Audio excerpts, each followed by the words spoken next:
Welcome to the Digital Insurance and Marketing Podcast. I'm your host, Vasu. For the September 2020 podcast, I spoke to Simon Ashton, Regional Director of Banca for Ageas Asia. For those not familiar with Ageas, it's a Belgium-headquartered insurance group. In this episode, you can listen to Simon's amazing experience from his days at Prudential UK to AXA Asia and from there to Ageas Asia. Discover some interesting historical nuggets about Prudential. By the way, this is not the American Prudential. You will also hear the founding story of Tiq Singapore and his views on FWD. It's now time to listen to Simon.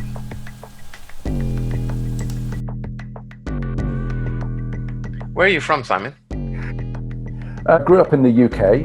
I actually grew up in the northwest of the UK, so not down in the big smoke in London, which was kind of nice actually. And then when I was relatively young, around 10 years old, my parents relocated to Wales. So I grew up in Wales, surrounded by agriculture and animals, which was very nice actually. So moving from Wales to Hong Kong was about as polar opposite as you can get from a population of in the town I used to live of just a couple of thousand to the most densely populated city on the planet. So it was quite a culture shock. What's your first recollection of insurance growing up? Oh, good question. My first recollection is that my parents, as I said, we used to live in the countryside in a very rural community. My parents had a policy with Prudential, and in those days, a lot of the Prudential policies used to be cash policies that were collected every month by an insurance agent. So my first recollection of insurance is this man appearing at our house every 4 weeks to collect the insurance premiums. And, I ended up working for Prudential and actually doing that role, which was kind of a pillar of the community, which was kind of interesting. Insurance wasn't something I ever envisaged I would end up spending my career working in, but I do have, quite vivid memories of people knocking on the door, and my mum giving him whatever it was, £10 for the insurance premium, and him marking the receipt book as the premiums had been paid. And he was a friend of the family almost, which was that's the model that Prudential built its success on.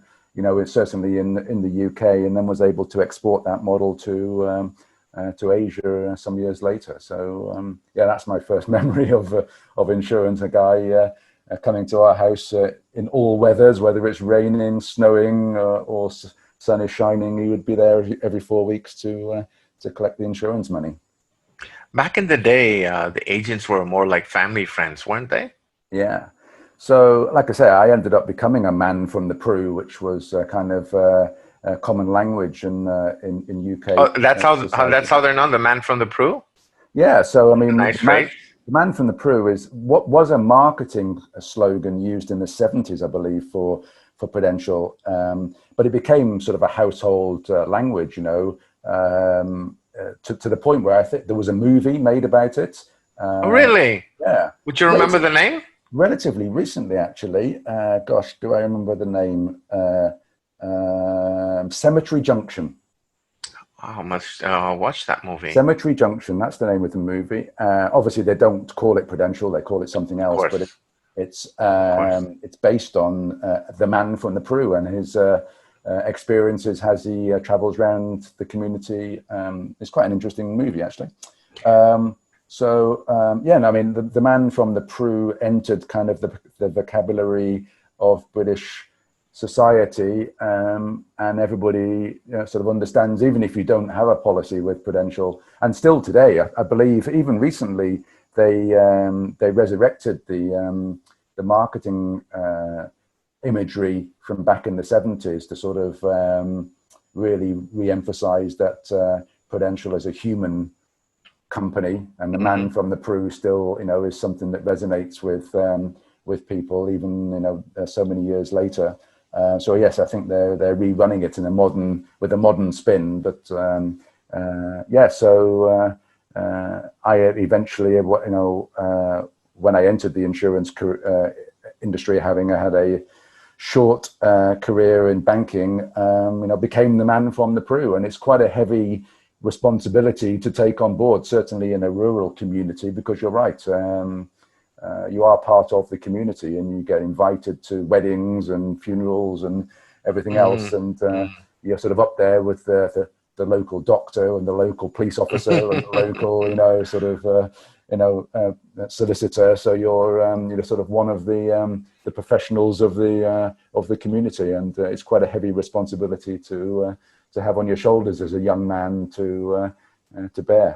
I can see. Was there a branded look? No, obviously just professional, suit and tie, etc. But it was more about the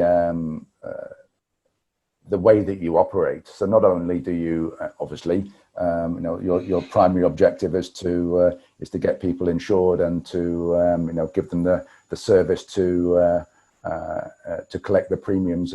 But I mean, it really is a 24-hour job. I mean, I would get phone calls in the middle of the night. I've had a car accident. What do I do? Or somebody's died, or something like that, and you're sort of on call 24/7. But that's part of the job scope. But that's what makes that, or made that role so successful. That when others were off duty or closed, you were always there to be able to help them. And my job as well was pretty much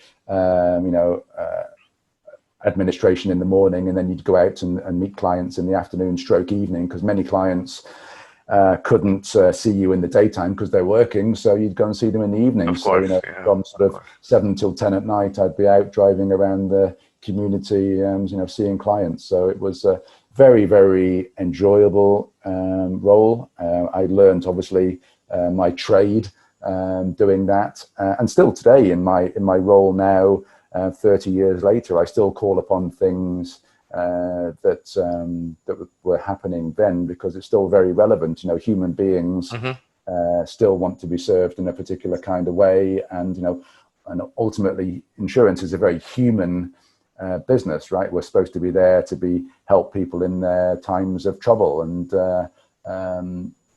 that human element is the difference between people buying and people not. And certainly when the internet came along, and price started to become a more visible part of the decision-making process, it didn't really affect Prudential's business, because people would choose to pay more for that additional level of service and comfort and human touch, versus this sort of faceless way of operating that couldn't guarantee to give the level of personal touch that the consumer was looking for. So Prudential managed to navigate through that period of disruption quite well, leveraging their where we have a team of men from the Peru. Even the ladies in the sales force were still called the man from the Peru. I'm not sure it's politically correct, but they didn't seem to object at that time. Probably didn't take offense to it back then. So that's a nice story. Yeah. So it's very interesting, and I think it's the core of the process is the relationship. So do you think digital can do the same thing, or do you think it has some limitations? I think it has some limitations. I think it's a very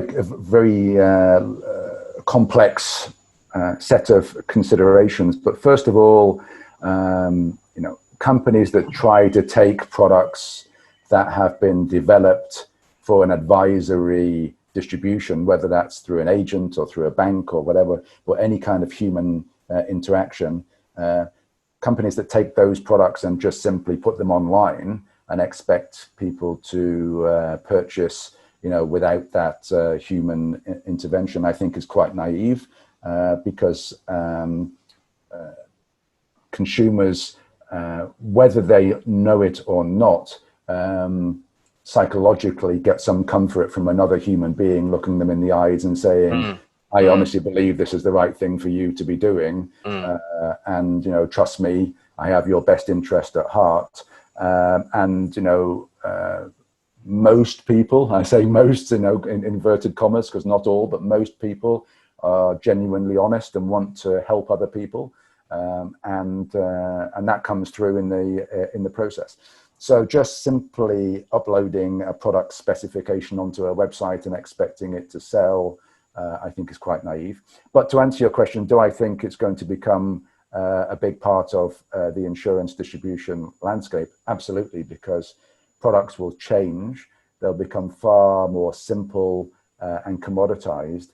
And, as consumers become more aware, and I think COVID-19 has gone some way to showing consumers globally that we're not, bulletproof, we're not invincible, and things can come along and harm us if we're, and we need to be prepared for that. So, my understanding is that the searches for health insurance and COVID-19 insurance, etc., have obviously gone incredibly, grown incredibly rapidly over the last few weeks. But I also think that the digital channels need to get better at communicating, because what a human being does is explain to consumers, look, these are your risks, this is your exposure at the moment. If this situation was to confront you, these are the consequences that would result from that. And you have a choice. You can either accept that risk and deal with it should it transpire, or you can outsource that risk to me for a premium. And if that was to happen, I'll take care of it. And that piece, I think, is much easier to do through human interaction than it is through digital channels. But the digital brands that manage to do that well will be the ones that succeed. And it's not just putting a lot of text onto a screen and expecting people to read it and absorb it and relate to it. So the use of video, the use of podcasting, the use of other, more innovative ways of communicating with customers, for them to have that understanding of the consequences and acceptance of the consequences. And many people, and I've seen this in my career many times, they say, I understand, that if I die, my family are going to be exposed, etc. But, that's something I'm willing to accept, or, for whatever reason. To take a risk, yeah. Yeah, exactly. But, and again, when I was an advisor, for example, that's part of my job, is to say, look, my job is to let you know the facts. Whether you do anything about mitigating those risks is entirely your decision. But my job as an advisor is to let you know what the consequences are.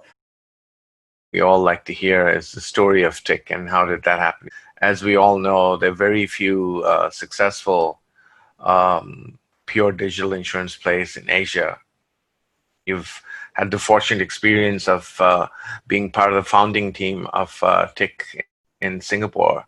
So why don't you tell us how that came about, the initial struggles to get it up and running, and after getting up and running, how did you kind of see it through and make it come to life? So I was involved in the initial creation of Etika Singapore.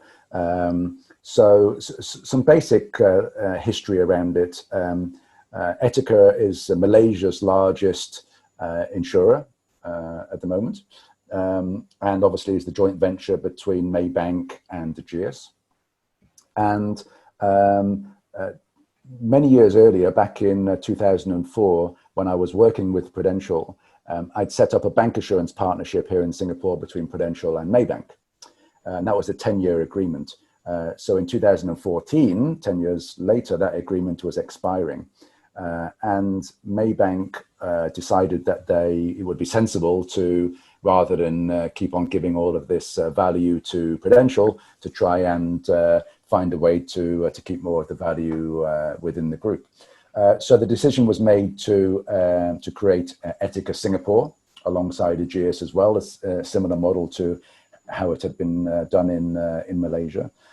So I literally joined the company in 2014, and my first project on the first or second week of my career was to come to Singapore to help the chief executive, who was the project leader at the time, to get the business up and running. Given that I sort of 10 years earlier had already done it with another company, it was more of a sort of what were the mistakes and what were the positives that led to a successful business.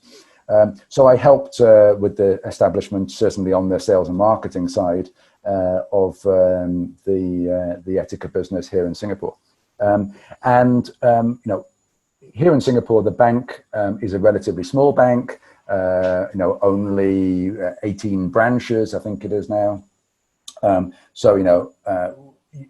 If that's your only distribution, there's only so far you can grow. I mean, it's not like it's the country's leading bank that has every Singaporean banking with it. It's more of a savings and mortgage bank. So whilst 100% of the focus was on making sure their customers were taken care of from an insurance perspective, as a management team, we sat there and said, there's no way that we can grow to the levels to be a top 10 insurer unless we have some other ways of reaching out to Singaporean consumers. So then you have some choices. You can work with other banks, but that's politically not necessarily a good thing, because our major shareholder is a bank, and they are not particularly happy about you sharing all of your intellectual property with competitors. And the other banks are not particularly happy either about working with a competitor bank. Of course, yeah. And finally, most of the banks here in Singapore have already got established operations anyway. So that was a kind of a closed door, really, to be looking at other bank distribution. Then you have your traditional agency type of distribution, but that's very expensive to get established. Companies, AIA, Prudential, GE, etc., have been operating for 50 to 100 years in this country, and there's no way that you're going to GE, for people who don't know, is Great Eastern in Singapore. Sorry, it's yes, it's not the GE in the US. Yeah. Yes, Great Eastern. Yeah. So that's not something that's going to be easy to break into, and even if you do, quite costly if you're going to encourage. Absolutely, it's very expensive. Yeah, agencies to transfer from an established company to your new company, and there were a number of other issues as well around branding, because the Etika brand in Malaysia is a household name. Everybody knows who it is. Everybody is very proud of its Malaysian roots, whereas here in Singapore, it's not a well-known brand. Singaporeans tend to prefer either multinational, international brands or homegrown brands. We then obviously decided that doing a digital play was very, very sensible. I mean, obviously we were then in whatever it was, 2015. There were many examples of digital players that were starting to get traction. My experience tells me that many of the other established players in Asia would love to have a very big digital business, but there are so many internal conflicts, internal politics around their established channels of working with banks or working with large agency teams, where the pushback that they get, the resistance that they get from these channels is too much of a risk to jeopardize some kind of industrial action of massive agency forces saying we're going to stop selling because we don't agree with your digital strategy. That many of the traditional players have kind of found reasons not to invest heavily in their digital channels. So Simon, if I just ask you a question here. So the choice of going digital was more of evaluating the options that were available to you and to the company, and then deciding that digital was the best way to go, compared to a very single-minded, we're going to do a digital play, and let's evaluate that. So was that more of an elimination sequencing? Yeah, I would say so. I don't think, when Etika came to Singapore, everybody had it in their minds that we were going to be this large digital player. Hmm. It's just that we wanted to be a successful top 10 insurer in Singapore. How were we going to do that? And it was a process of elimination. I mean, I don't think it takes much imagination to realize that you need to be in the digital space. Of course, yeah. But we didn't set out in the early days to be, wasn't a massive digital strategy that was put together to start with, implement. Yeah. So in the early days when this was kind of being tossed around, what were the challenges that you were facing? So many challenges. One of them being budget. We didn't have a huge budget. I must say that a lot of credit has got to be given to the local team. I mean, the senior manager that was hired to initially set up the IT infrastructure for the life business, and then subsequently, take forward the digital strategy, has done a fantastic job. So, I don't want your listeners to believe that this was all me, because it certainly wasn't. But I think, what they've been able to achieve is largely due to the chief executive's mandate of saying, just run with it and make it as successful as possible. Whereas in many other companies, their instructions are run with it, but don't upset anybody. And that's quite frustrating for many of the digital people I know in other companies. Make this fantastic, but just not too fantastic that you're going to upset our other partners. Whereas we didn't have those internal conflicts, so there was a lot of clear runway for people to run. A very agile process was taken. There were a lot of iterations, a lot of failure, which is good. Failure is good. You learn very quickly what's working and what is not working. Mm-hmm. And to the point on failure, what was not working was the brand. Tell us about the brand and the name especially. Where did you get the name from? So Etika is obviously a Malaysian brand. I'm not an expert on the history of the brand, but my understanding is the T and the Q in the brand stand for thank you, because they're capitalized. And I think in Malay, Bahasa Malay language, when you pronounce the word Etika, it has very positive connotations. Mm-hmm. So it's a very nice brand in Malaysia. But like I said earlier, here in Singapore, it wasn't a brand that resonated with Singaporeans. Not many people knew, about it. And from a digital perspective, it was very difficult to translate into a digital brand. So it didn't just, because it wasn't created to live online, it was created to live in the physical world. We were finding it very difficult to make it live in a digital environment. There were also some conflicts. Maybank had concerns that people would start to buy directly through the Etika brand online rather than going to one of their branches to get advice. So we quite quickly realized that we needed to have a digital brand that was created to live in the digital world, but was still connected to Etika and still had the Etika DNA and still had the Etika values that sat behind it. So we engaged a branding consultancy from the US that I'd actually worked with in the past on the True brand, which is the Philippines company, which was very, very successful. So we engaged that company and went through a long process of distilling hundreds of different potential branding options, and eventually settled on Tiq. And we settled on Tiq. It's actually hashtag Tiq.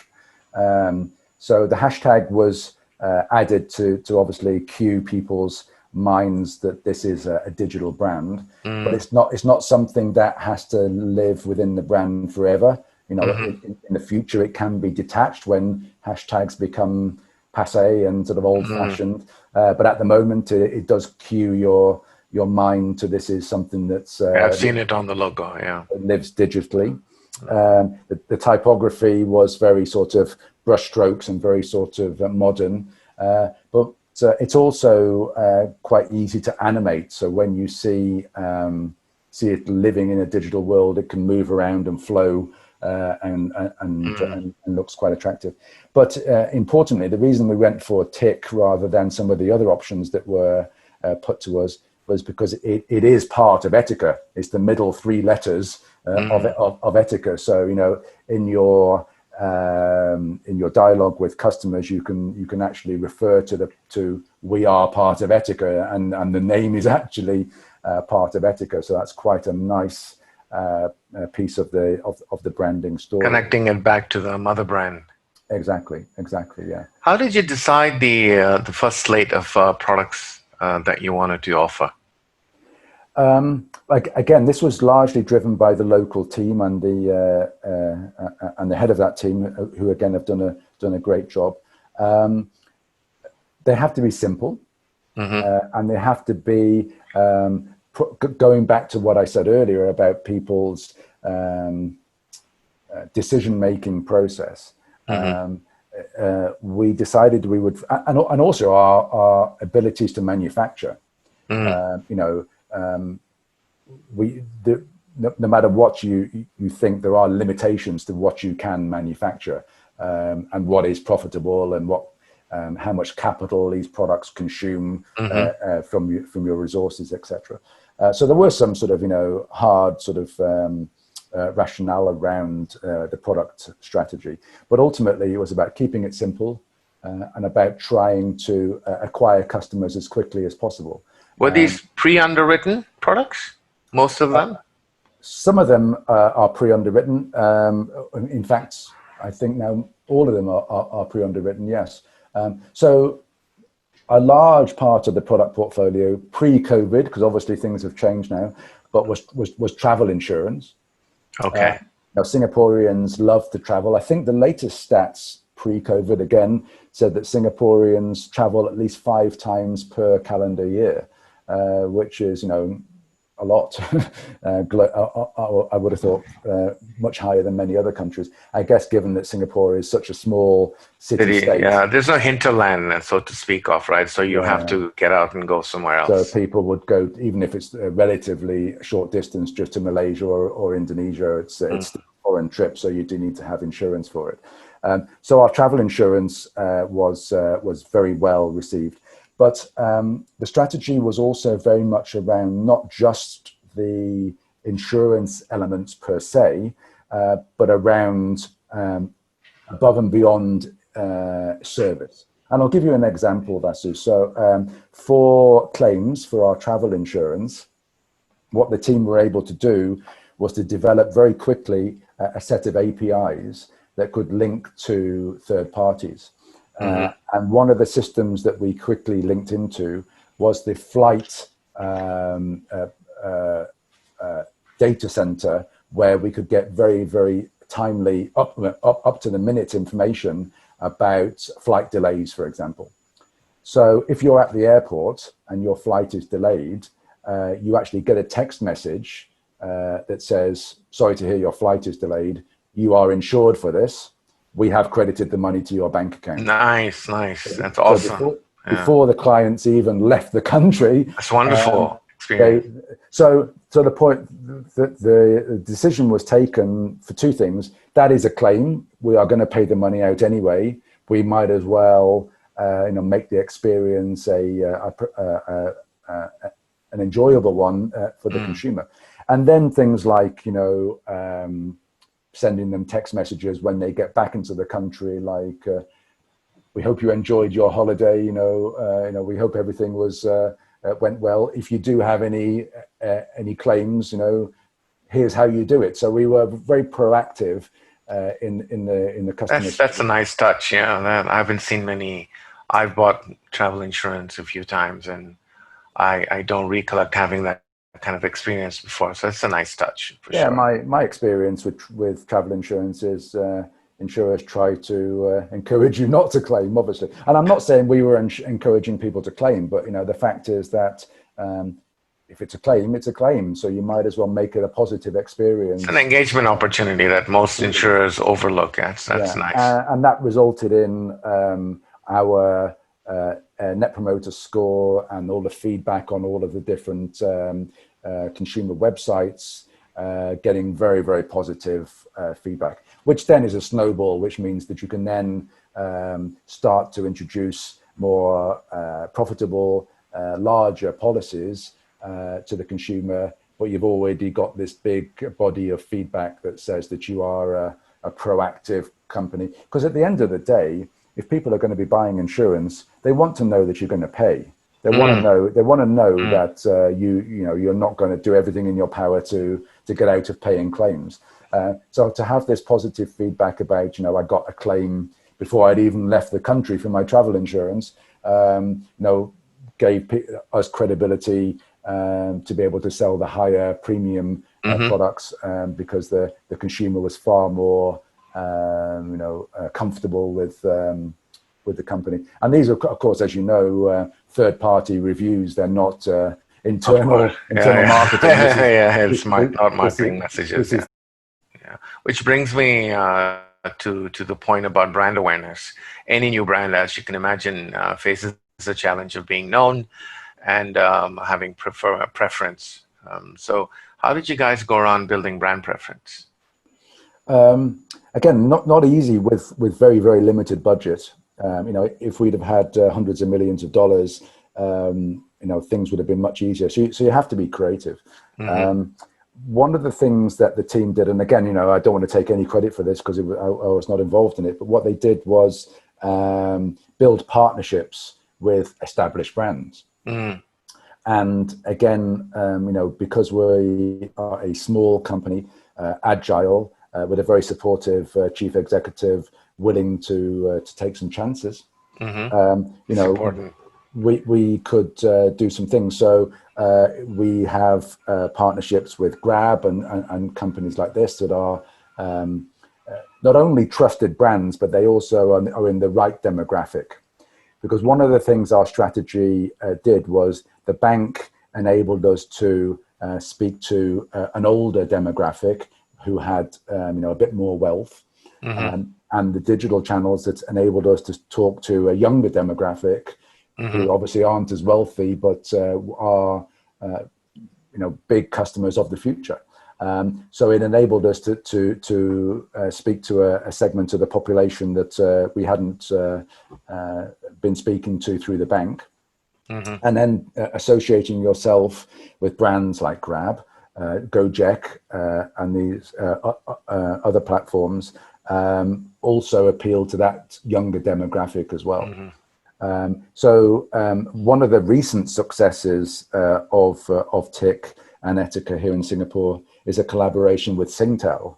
Now, of course, Singtel, biggest telecommunications company in the country, very, very trusted brand. Anything with the word Sing in it, Singapore Airlines, Singapore Post, Singtel, are all very trusted brands here in Singapore. To have a collaboration with them is fantastic. And what we've done is we've integrated our products into their digital wallet. Yeah, that's interesting that you mentioned that. So did Tiq have its own product team?